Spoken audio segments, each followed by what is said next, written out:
we're jumping right into one of the most fascinating and, let's be honest, highly publicized chapters in the modern history of the British royal family.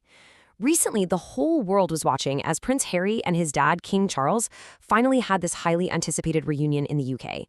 For a lot of royal watchers, this felt like, the beginning of a brand new chapter, a real step toward feeling this massive family rift.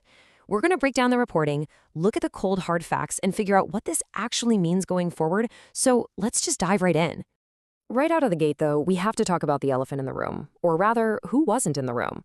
While Prince Harry finally got this reunion he'd been hoping for with his father and Queen Camilla, there was one glaring absence: Prince William.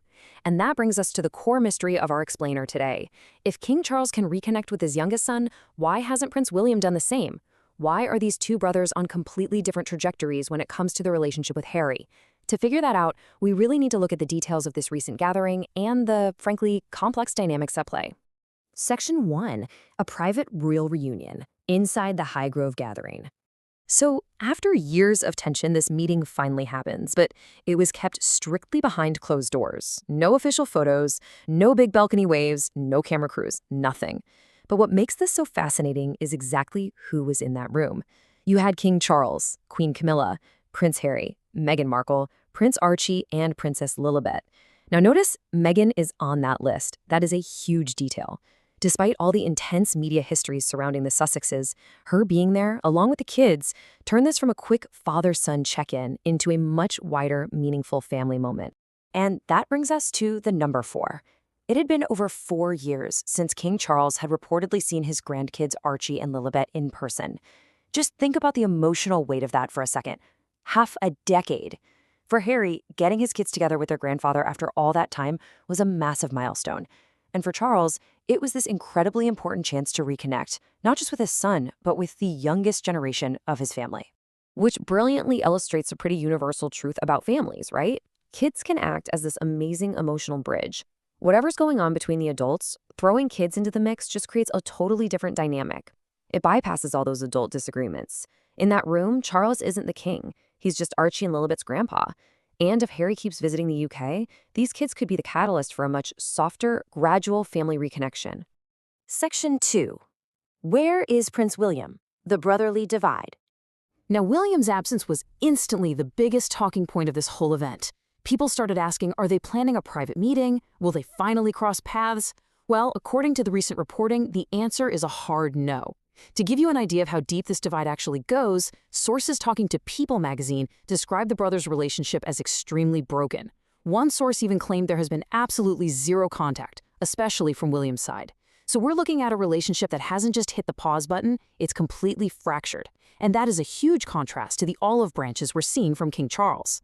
But hey, let's take a quick pause here for a really important media literacy caveat. As an explainer focused on the actual facts, we absolutely have to distinguish between confirmed events and claims from unnamed sources. Neither Buckingham Palace nor the brothers have officially confirmed these insider quotes about their private relationship. What we do know, for an absolute fact, is that William did not join this private reunion. The exact depth of their anger, that's coming from media insiders, so we just need to keep that distinction in mind as we go. Section 3. 2 very different relationships. Father versus future king. So how is it that one family member is opening the door while the other is keeping it dead-bolted shut? It really boils down to their different roles. Think about it. King Charles is a father and a grandfather. It is completely natural for a parent to prioritize family, to want to reconnect and open that door no matter what happened in the past. But Prince William, yes, he's a brother, but he is also the future king. His position comes with astronomically high stakes. Every single public interaction or private meeting with Harry instantly impacts the monarchy and generates global headlines. He prioritizes strict boundaries and monarchy optics, and he might just not want that massive media circus right now. And to really grasp how drastic this rift is, we have to look back at their shared history. I mean, these brothers were incredibly close. They grew up side by side in this intense royal spotlight. They leaned on each other through the heartbreaking loss of their mother, Diana. They served in the military together. They stood shoulder to shoulder at major events for decades. They were literally the cornerstone of the modern monarchy. But since Harry's move to the US, the interviews, the memoir, their lives have just completely diverged, geographically, professionally, and personally. Actually, the biggest hurdle here might not even be about holding a grudge.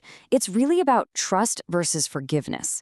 You can forgive a family member while still needing strict boundaries to rebuild that broken trust.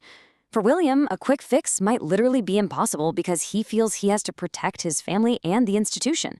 Rebuilding trust takes a massive amount of time, especially when previous private family conversations have ended up in public memoirs and TV interviews. All right, Section 4, the Buckingham Palace rumor, a significant symbol. Harry is expected back in the UK in September for his long-standing charity work with Well Child. And with this trip, a huge news story is making the rounds that has royal watchers totally buzzing. But quick caution again, like we said before, our job is to separate fact from tabloid gossip. What we're about to talk about is an unconfirmed rumor, so don't treat it as gospel until the palace actually confirms it. Okay, with that out of the way, here's the rumor. Reports from places like People are suggesting that King Charles might actually offer Harry a room, like actual royal accommodation, at Buckingham Palace during his September visit. And let's be real, Buckingham Palace is not exactly your average Airbnb. If this is true, the symbolism is off the charts. Staying at a royal residence is a totally different ballgame than just grabbing an hour-long private chat with the king. It sends this incredibly powerful message that Harry is being given a physical place back inside the family fold. It doesn't mean he's returning as a working royal, but it is a huge step toward real familial warmth. Which brings us to Section 5. What happens in September? The stakes ahead. The stakes for this September visit are just astronomical. It's basically a massive litmus test for the whole royal family right now. So here are the 4 big things you need to watch for. Step 1. The UK visit itself.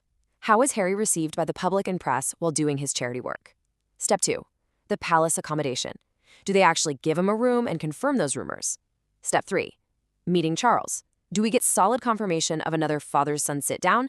And finally, Step 4, the absolute wildcard, is there any sign of William? Each of these milestones is a huge clue about the current health of the family's internal dynamics.